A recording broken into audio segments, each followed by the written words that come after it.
Kartu Bengkulu Sejahtera yang diperuntukkan masyarakat Bengkulu. Pembebasan pajak kendaraan bermotor roda 2. Listrik gratis. Pemberian gas ukuran 3 kg gratis. Badan usaha milik daerah di kabupaten apakah terkoneksi dengan badan usaha milik daerah di provinsi, di tingkat provinsi. Keenam, pemberian gas ukuran 3 kg gratis untuk masyarakat berpenghasilan rendah. Ketujuh, peningkatan kesejahteraan. Bismillahirrahmanirrahim. Assalamualaikum warahmatullahi wabarakatuh. Sahabat misterius sekalian, apa kabar? Hari ini kita berjumpa kembali dalam episode podcast kita. Pada kesempatan episode kali ini kita akan bicara tentang 100 hari pemerintah Provinsi Bengkulu di bawah kepemimpinan Bapak Rohidin Mirsyah dan Bapak Rosjonsa. Nah, 100 hari ini apa saja yang sudah dilakukan sejak dilantik pada 25 Februari 2021 di Istana Negara Jakarta oleh Bapak Presiden Joko Widodo saat itu. Nah, 100 hari ini adalah sebuah tolak ukur harusnya pada kesempatan kali ini untuk mengukur sejauh mana program-program yang akan digulirkan sejak memenangkan kontes pemilihan gubernur dan pemilihan wakil gubernur pada Desember 2020. Nah, ini rakyat perlu tahu apa saja yang kemudian akan diprioritaskan dalam merancang program-program strategis buat masyarakat seprovinsi Bengkulu dengan amanah keuangan 3 triliun per tahun APBD Provinsi Bengkulu, sekitar 3 triliun ya, untuk mengemban amanah membangun kesejahteraan masyarakat Provinsi Bengkulu.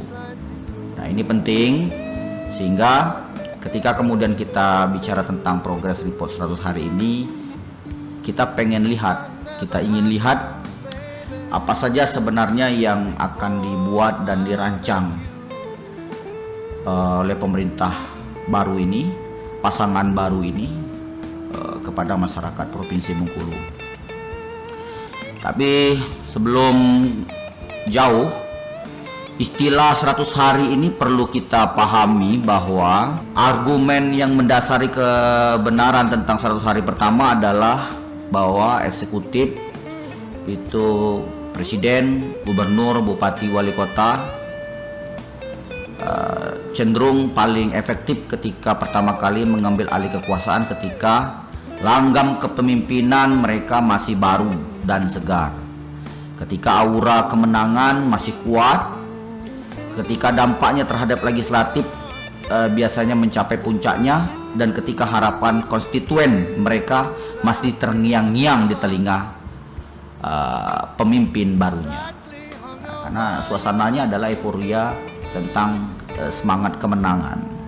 Banyak yang bertanya, apakah ikon 100 hari itu secara aturan mengikat sebagai sebuah tuntutan rakyat? Apakah kemudian tidak terlalu dini masyarakat menanyakan soal 100 hari pekerjaan? Bukankah masa jabatan satu periode itu lebih dari 100 hari? Nah, paling tidak begini, 100 hari itu adalah spirit yang akan dikemukakan ke publik, kepada masyarakat, tentang apa saja yang akan dikonsolidasikan pada tahap awal dalam merancang kebijakan-kebijakan strategis buat masyarakat Provinsi Bengkulu. Sehingga kalau kemudian 100 hari ini sudah ada rancangannya, sudah ada konsolidasinya, rakyat perlu tahu apa saja 100 hari itu. Nah, sejarah tentang istilah 100 hari pertama ini digunakan oleh masyarakat, media massa, dan akademisi. Dulunya itu di Amerika Serikat sebagai ukuran keberhasilan pemerintahan sejak Franklin D. Roosevelt mempelopori konsep 100 hari ketika ia menjabat presiden tahun 1933. Ini kita lihat tulisan lama di Kompasiana mendambakan pemimpin ala Franklin D. Roosevelt. Nah, perlu pembaca ketahui di dalam media ini bahwa keadaan Amerika Serikat dan dunia ketika FDR melalui pemerintah sedang mengalami depresi besar bermula dari jatuhnya harga-harga saham di lantai bursa New York pada 24 Oktober 1929. Keterpurukan ekonomi Amerika Serikat akhirnya merembet ke berbagai belahan dunia lainnya. Orang Indonesia zaman itu menamakannya zaman meleset. Nah, itu tentang sejarah 100 hari. Hingga kemudian kita ketika melahirkan pemimpin-pemimpin baru latah menanyakan tentang program 100 hari. Nah, kembali lagi ke 100 hari kinerja Gubernur Bengkulu yang baru hasil pemilu Gubernur Desember 2020, kita melihat bahwa ada 18 program strategis. Nah, program strategis lanjutkan periode kedua. Ini kita baca di koran Radar Bengkulu. Ini ada stikernya. Ada 18 ya, 18 program strategis. 1. Kartu Bengkulu Sejahtera yang diperuntukkan masyarakat Bengkulu yang belum mendapatkan Kartu Indonesia Sehat maupun Kartu Indonesia Pintar. Nah, itu yang pertama. Yang kedua, pembebasan pajak kendaraan bermotor roda 2. Ini kita perlu ingat kembali ya, pesan-pesan kampanye yang kemudian dijual kepada masyarakat Provinsi Bengkulu sehingga kemudian masyarakat memiliki daya tarik dan daya pilih terkait dengan program. Terlepas bagaimana mekanisme pemilu, tetapi instrumen janji ini adalah instrumen hukum ketika ia diperdakan menjadi rancangan pembangunan jangka menengah daerah RPJMD. Nah, rancangan jangka menengah daerah inilah yang kemudian menjadi aktualisasi dari program 18 janji program strategis ini. Ketiga, pemberian tunjangan daerah, peningkatan uang makan dan TPP bagi ASN dan honorer se-Provinsi Bengkulu. Keempat, SPP gratis bagi siswa SMA, SMK, dan SLB serta pemberian beasiswa bagi mahasiswa yang berprestasi. Kelima, listrik gratis bagi rumah tangga dengan daya 450 kWh. Keenam, pemberian gas ukuran 3 kg gratis untuk masyarakat berpenghasilan rendah. Ketujuh, peningkatan kesejahteraan honor imam, khotib, dan bilal serta pimpinan rumah ibadah lainnya yang dibayarkan melalui rekening Bank Bengkulu. 10. Peningkatan dan penyeragaman penghasilan tetap kepala desa, perangkat desa, dan BPD.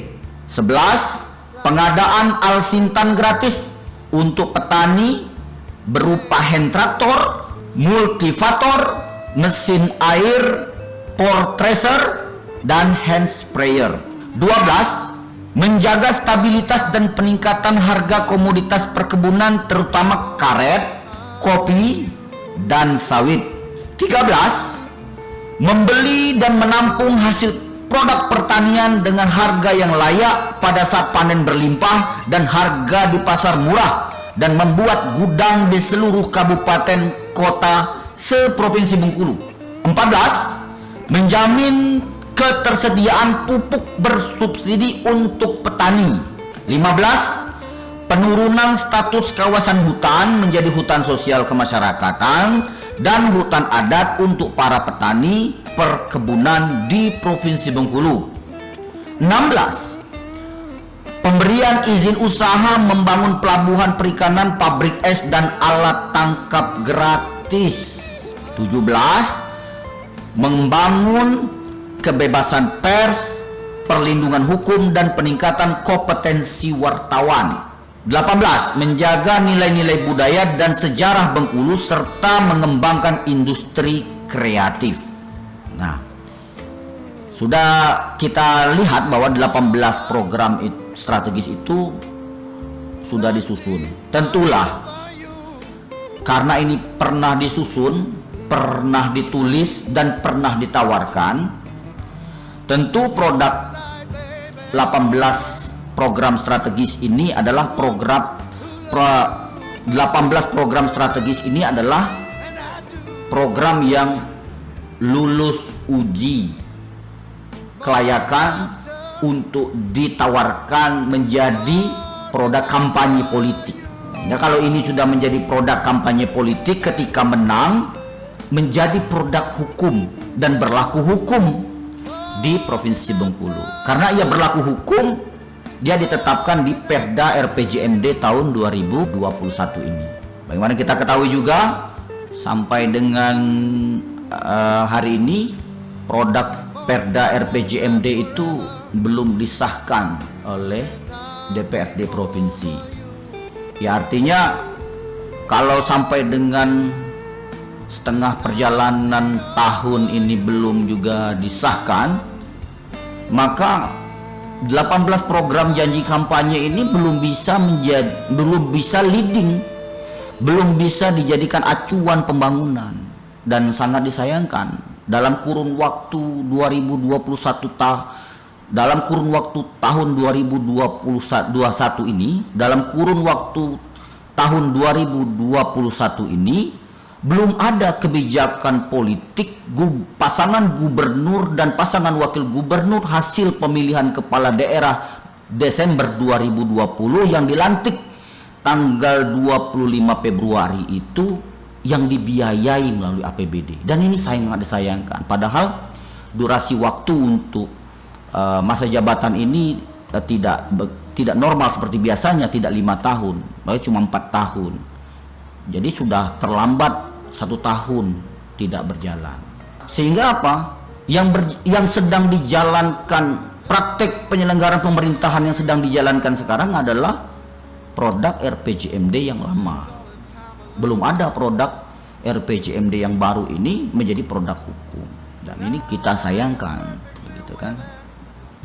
Ya, artinya 18 program ini tahun 2021 itu belum bisa dijalankan. Maka kemudian kalau kemudian kita mau mengukur 100 hari kerja gubernur dan wakil gubernur baru ini, belum ada progres yang akan kemudian bisa kita lihat dalam tahun ini apa-apa yang kemudian akan dibuat. Tetapi walaupun kemudian Perda RPJMD ini belum disahkan di DPRD Provinsi Bengkulu dan belum menjadi acuan penganggaran untuk dibiayai, janji-janji kampanye ini belum dibiayai oleh APBD, maka paling tidak setelah pasangan gubernur dan wakil gubernur Bengkulu ini memenangkan kontes pemilu, yang rakyat tunggu paling tidak adalah konsolidasi seluruh SKPD atau OPD yang akan menerjemahkan 18 program ini. 18 program ini belum terlihat, begitu kan? Karena publik belum melihat konsolidasi politik dan konsolidasi struktural pemerintahan dalam rangka untuk menciptakan apa goal setting dari 18 program ini, maka dalam kurun waktu setahun ini kalau kemudian tidak ada yang rakyat tahu dari apa yang kemudian 100 hari dibuat ini, mestinya dibuat ini, ya memang masa tunggu kita akan terkesan sia-sia, begitu, akan terkesan sia-sia.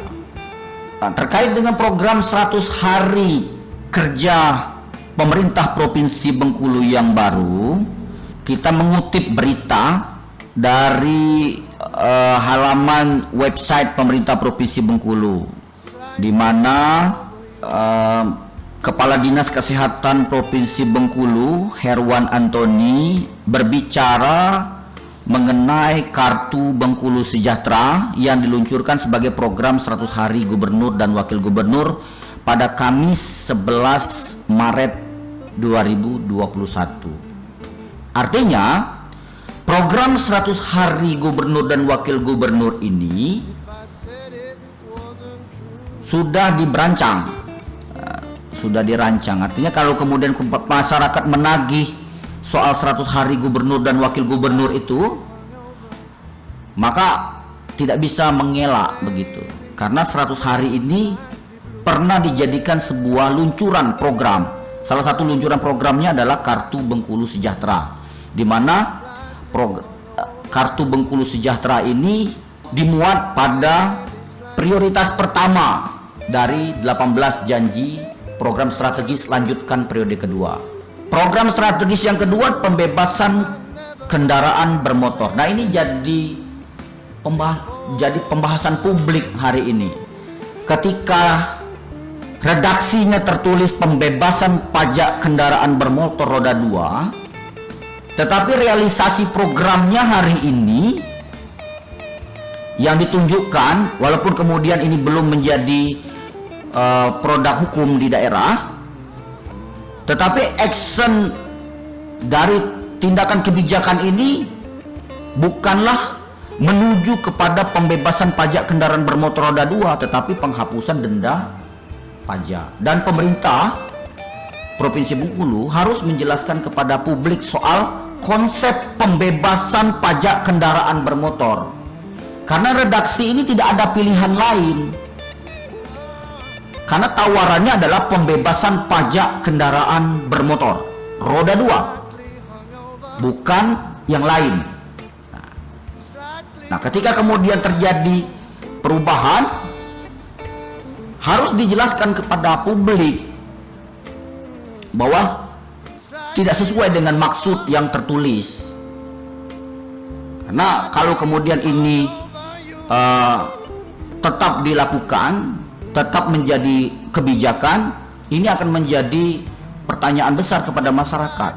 Janji dengan realisasi tidak sesuai, janji dengan narasinya tidak sesuai, narasi dengan actionnya tidak sesuai, redaksi dengan tindakannya tidak sesuai. Nah, ini harus dijelaskan kepada publik. Kemudian pemberian tunjangan daerah peningkatan uang makan dan TPP bagi ASN dan honorer seprovinsi Bengkulu. Kalimat seprovinsi Bengkulu ini mengacu kepada bahwa ASN yang kemudian ada di Provinsi Bengkulu ini terikat dengan TPP ini, terikat dengan janji program ketiga ini, pemberian tunjangan daerah peningkatan uang makan dan TPP bagi ASN dan honorer seprovinsi Bengkulu. Nah, ASN dan honorer ini ada di tingkat kabupaten, ada di tingkat kelurahan, ada di tingkat kecamatan, ada di tingkat kabupaten kota, dan ada di tingkat Provinsi Bengkulu. Dan ini pemerintah harus jelaskan apakah kemudian seluruh elemen, seluruh ASN dan honorer yang dimaksud ini adalah seluruh ASN yang ada di Provinsi Bengkulu, include semuanya. Apakah hanya untuk pegawai-pegawai yang berback provinsi? Nah, ini harus dijelaskan kepada seluruh ASN agar tidak menjadi pertanyaan publik yang kemudian membingungkan. Karena penyelenggaraan pemerintah provinsi ini adalah mengikat seluruh atmosfer wilayah, seluruh wilayah administratif Provinsi Bengkulu. Nah, kemudian soal yang kelima, listrik gratis bagi rumah tangga dengan daya 450 kWh. Oke, kita sepakat bahwa listrik gratis ini menjadi tulang punggung aktivitas ekonomi masyarakat. dan aktivitas sosial masyarakat.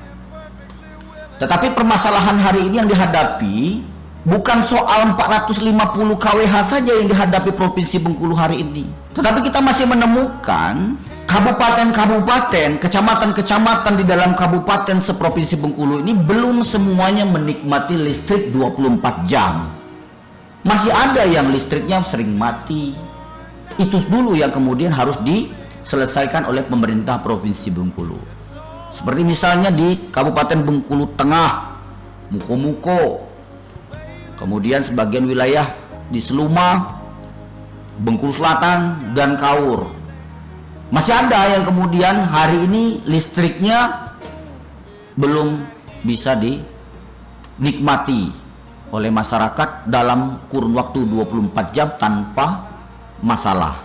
Itu yang kemudian yang kelima. Kemudian pembagian gas ukuran 3 kg gratis untuk masyarakat berpenghasilan rendah. Nah, pemberian gas ukuran 3 kilo ini juga permasalahan mendasar bagi masyarakat soal energi. Bukankah kita dulu ingat bahwa zaman SBY, JK mengkonversi minyak tanah ke gas, dan ini perjuangannya luar biasa.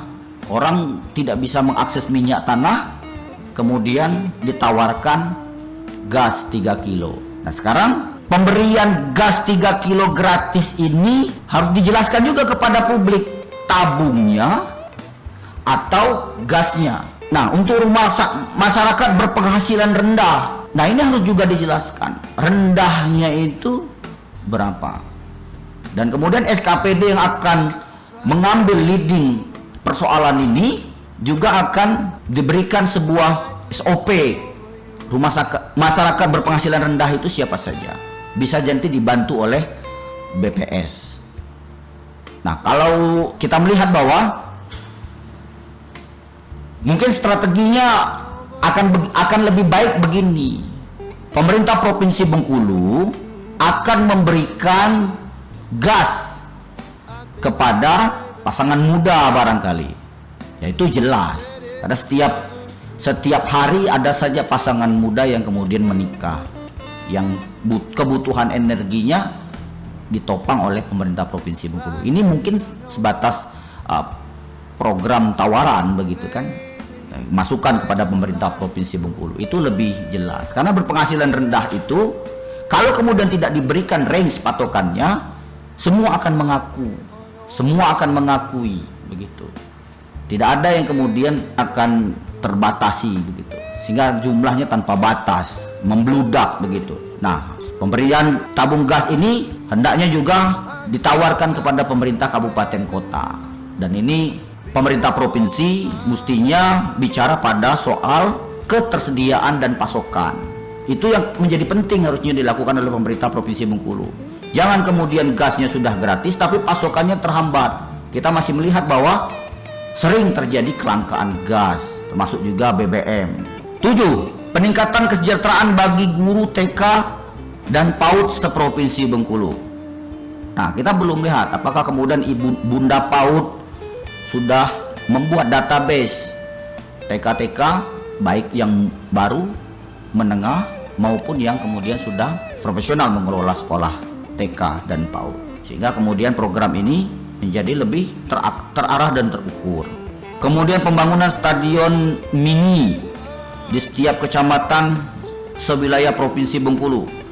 Pembangunan stadion mini, program-program begini bisa diinstruksikan kepada kabupaten kota, sehingga olahraga kita menjadi terpacu, menjadi lebih baik. Nah, ini juga menjadi persoalan hari ini. Bagaimana tata kelola manajemen keolahragaan kita? Bagaimana KONI hari ini? Bagaimana persiapan kita menghadapi Porda, Porwil, PON, begitu? Bagaimana kesiapan atlet-atlet kita? Apakah kemudian atlet-atlet kita masih terkesan masih seputar partisipasi? Bagaimana kemudian peluang mendulang emas, perak, dan perunggu di setiap event olahraga nasional? Dan ini kan harus diberikan dulu ruang-ruangnya ini, model atau kurikulum kebijakannya, bagaimana membangun strategi keolahragaan. Kemudian peningkatan dan penyeragaman honor imam, khotib, bilal, serta pimpinan rumah ibadah lainnya yang dibayarkan melalui rekening Bank Bengkulu. Nah, ini bisa digandeng, kebijakan ini bisa mengikat kepada diajak kepada MUI, Basnas. Ini bisa menjadi program terpadu yang tidak hanya kemudian pemerintah provinsi saja. Dan ini bagus begitu kan? Bagaimana Kemenak bisa diajak, Basnas bisa diajak, MUI bisa diajak, kemudian pemerintah daerah bisa diajak, dan pemerintah provinsi bisa menghimpun. Nah, sehingga program ini bisa berjalan. Kita prihatin bagaimana kemudian khotib-khotib kita di masjid-masjid, di kampung-kampung di Provinsi Bengkulu ini masih pegang buku lama ketika kemudian harus berkhutbah Jumat. Ini kan jadi prihatin kita, sehingga apa yang disampaikan terkadang sudah tidak update lagi, baik tanggal, waktu, dan keadaan. Sehingga kurikulum dari khutbah itu tidak dalam rangka membangun basis kekinian keumatan, tetapi lebih kepada hanya menyampaikan teks kepada umat. Dan ini disayangkan. Kita berharap nanti program ini bisa sampai kepada memperbaharui pikiran-pikiran dan khasanah ilmu-ilmu yang kemudian ilmu-ilmu yang memang disesuaikan dengan tuntutan agama kepada umat dengan kondisi kebaruan. Ini yang harusnya dilakukan. Nah, pemerintah harusnya tidak hanya kemudian menselaraskan soal honorernya saja, tetapi juga soal kurikulum dan manajemen keumatan. Nah, itu saya juga pemerintah juga mestinya punya strategi bagaimana kemudian masjid-masjid dimakmurkan 24 jam, masjid dimakmurkan 24 jam, dan kemudian strategi ekonomi keumatan juga dibangun di basis masjid. Nah, ini yang kemudian menjadi persoalan. Bagaimana kemudian masjid punya kebun, masjid punya sawah, masjid punya strategi ekonomi untuk keumatan yang kemudian bisa mandiri di masjid itu. Nah, ini kemudian menjadi strategi-strategi yang kemudian harus dibuat dalam program ke-9, peningkatan dan penyeragaman honor imam, khotib, dan bilal, serta pimpinan rumah ibadah. Ke-10, peningkatan dan penyeragaman penghasilan tetap kepala desa, perangkat desa, dan BPD. Ini kan peningkatan dan penyeragaman penghasilan ini mestinya dibuat perda. Nah, sekarang ini kan kepala desa berbeda. Kepala desa sekarang dengan kepala desa dulu. Kalau sekarang ini kepala desa sudah pegang uang melalui dana desa yang kemudian diregulasi dari undang-undang desa. Patokan penyeragaman honor ini apakah sudah ada perdanya? Bagaimana kurikulum atau bagaimana kurikulum kebijakan soal honorer ini? Sehingga terjadi keseragaman honorer. Yang ke-11, pengadaan alsintan gratis untuk petani berupa hand traktor, multivator, mesin air, core tracer, dan hand sprayer. Nah, pengadaan alsintan, alat sistem pertanian. Nah, kita berharap program ketahanan pangan kita itu tidak terkesan rutinitas, tetapi lebih kepada peningkatan produktivitas. Nah, sudah dari zaman Gubernur Agus Rim ini sudah ada program hand traktor, multivator. Tetapi kan persoalan yang dihadapi petani hari ini adalah pertaruhan soal ekonomi. Bagaimana kemudian hasil pertanian itu, katakanlah kita bicara tentang konsep tanaman pangan, padi, itu petani kita menghadapi mekanisme pasar yang kemudian tidak terkesan diintervensi oleh pemerintah daerah. Bayangkan ketika kemudian petani kita panen padi, tetapi ketika terjadi panen raya harga padi jatuh. Nah, intervensi pemerintah dibutuhkan. Tidak hanya sekedar menghadirkan yang traktornya saja, yaitu baru sebatas aspek produksi, aspek penunjang produksi. Tetapi soal ekonomi petani juga harus dipikirkan oleh pemerintah Provinsi Bengkulu. Misal nih, bagaimana kemudian alat-alat sarana produksi pertanian itu tidak lagi bercarian istilah kita Bengkulu. Petani kita tidak lagi bercarian soal sarana produksi, dikirim langsung ke rumah-rumah petani. Pupuknya, obat-obatannya, bibitnya, sehingga seperti sekarang ini kan pasar bisa apa ini COD. Nah, petani juga bisa COD, alat-alat kebutuhan sarana produksi, sehingga tidak lagi dihadapkan dengan mekanisme pasar yang kemudian harus bercarian. Ketika kemudian pupuk tidak ada, pupuk langka, petani kita menjadi kesulitan untuk memproduksi padi. Nah, itu baru sebatas sarana produksi. Nah, tetapi juga soal ekonomi, bagaimana kemudian menjaga stabilitas harga ketika terjadi panen raya.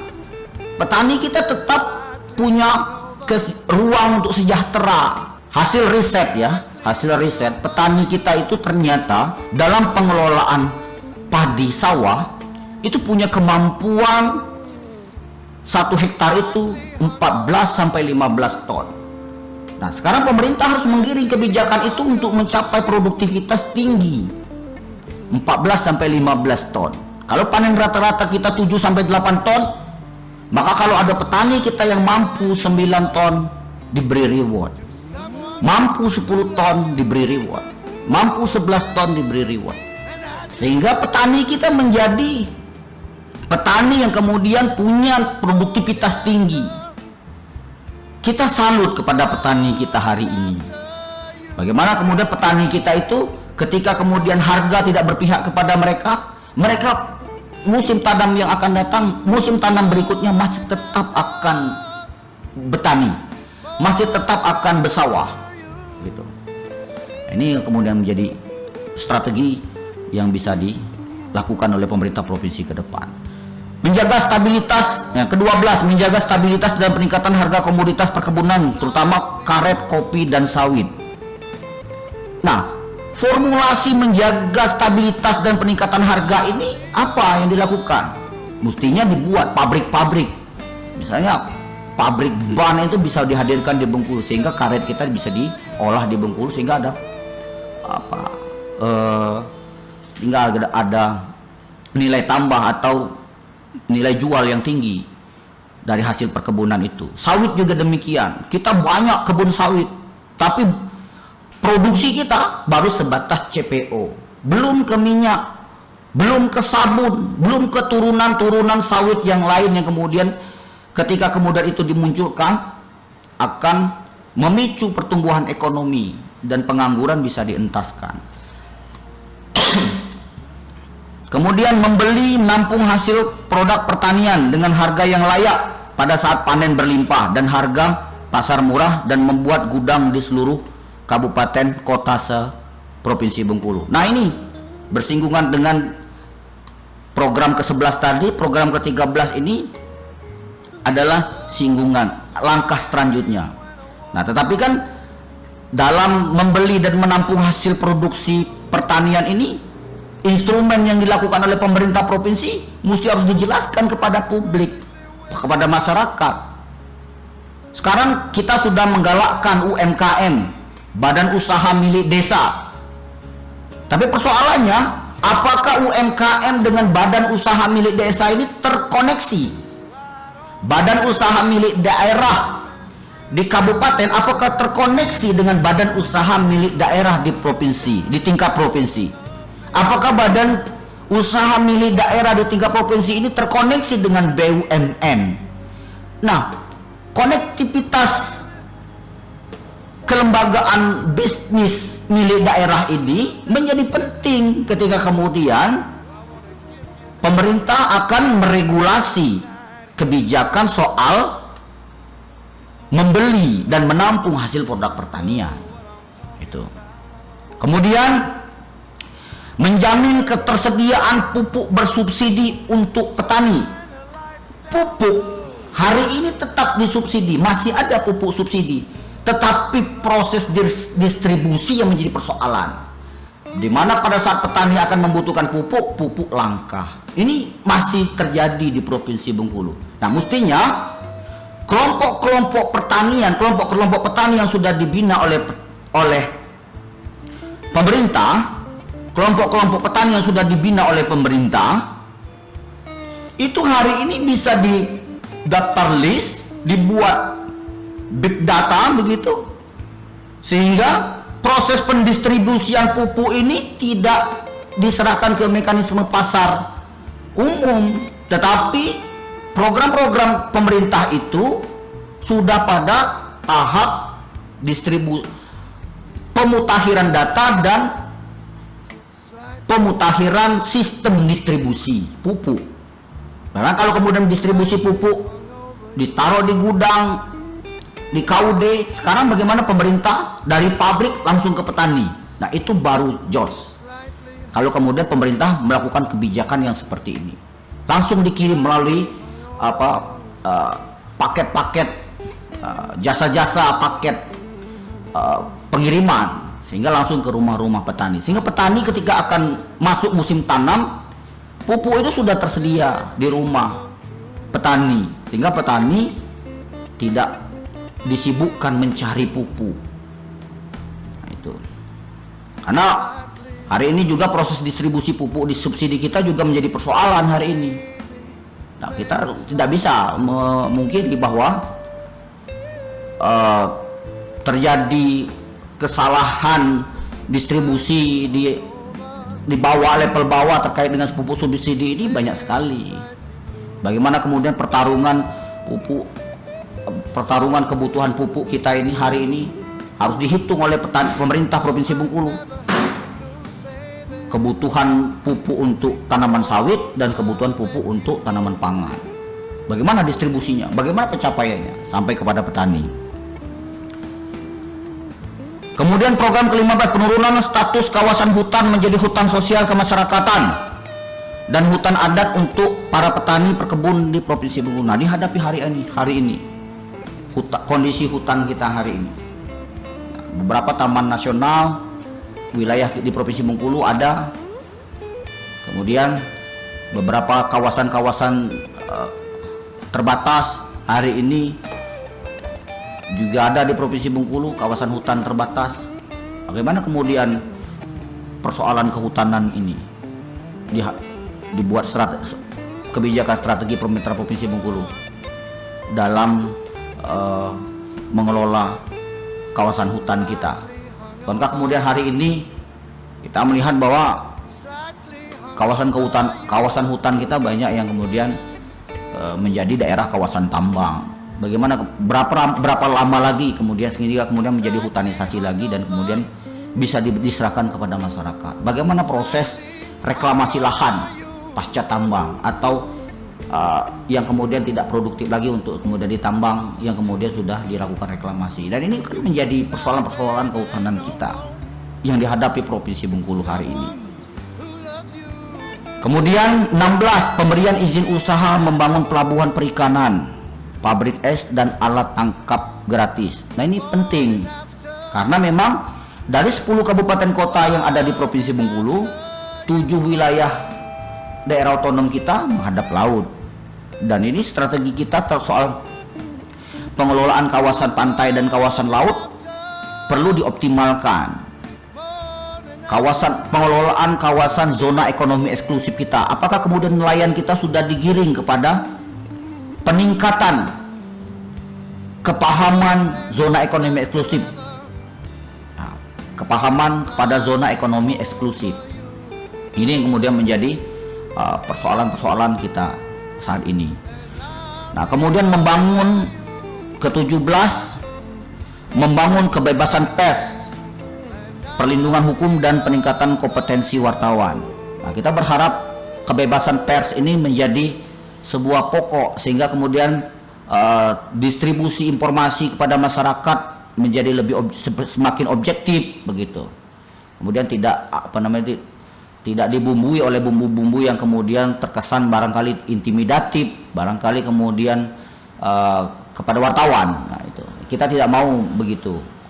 Biarkan kemudian wartawan kita atau dunia pers kita bebas dalam melakukan produksi informasi yang layak kepada masyarakat dan kemudian cenderung edukatif, begitu.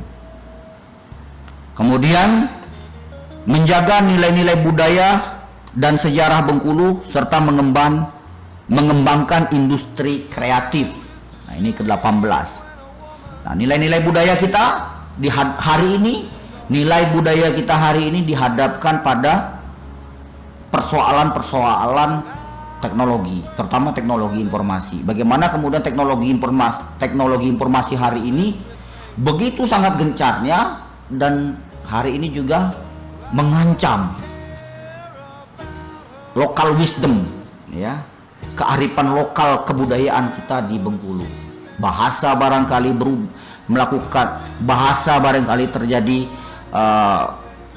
perubahan, adat istiadat barangkali terjadi perubahan, dan ini kemudian harus dibuat sebagai kerangka kebijakannya.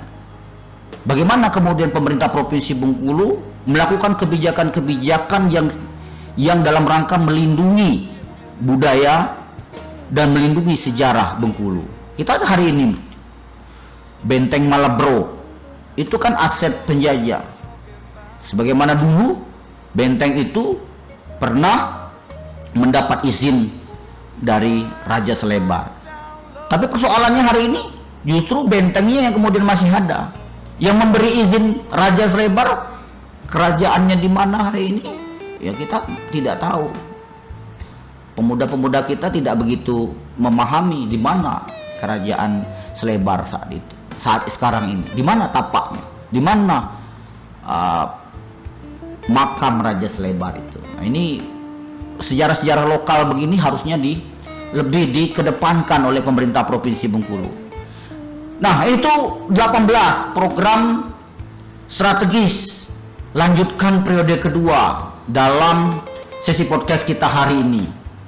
Nah, kita berharap pemerintah Provinsi Bengkulu segera, kalau kemudian 100 hari ini sudah lewat belum ada formulasi untuk merumuskan action dari 18 program strategis ini ke depan, kita berharap bagaimana kemudian pemerintah Provinsi Bengkulu memberikan kabar kepada masyarakat Provinsi Bengkulu bagaimana strategi mewujudkan 18 program ini menjadi wujud dalam kurun waktu sisa 2022, 2023 dan 2024. Ini harus dilakukan pemerintah Provinsi Bengkulu. Jika kemudian kita ini tidak dilakukan, maka akan terjadi trust, ketidakpercayaan publik kepada setiap kontestasi demokrasi. Janganlah kemudian kita mengajarkan hal-hal yang kemudian tidak konsisten dalam berbudaya dan berpolitik pada masyarakat. Itu saja barangkali yang bisa kita sampaikan pada kesempatan kali ini terkait dengan menagih janji, ya, 100 hari kinerja pasangan Gubernur Dr. Rohidin Mersya dan pasangan Wakil Gubernur Dr. Rosjonsah yang sudah dilantik pada 25 Februari 2021 di Jakarta, di Istana Negara oleh Presiden. Kita berharap demokrasi kita semakin hari semakin produktif dan semakin hari semakin baik, dan masyarakat juga merasa puas dengan hasil-hasil demokrasi. Demikian dari saya, kita berjumpa kembali pada episode-episode berikutnya. Assalamualaikum warahmatullahi wabarakatuh.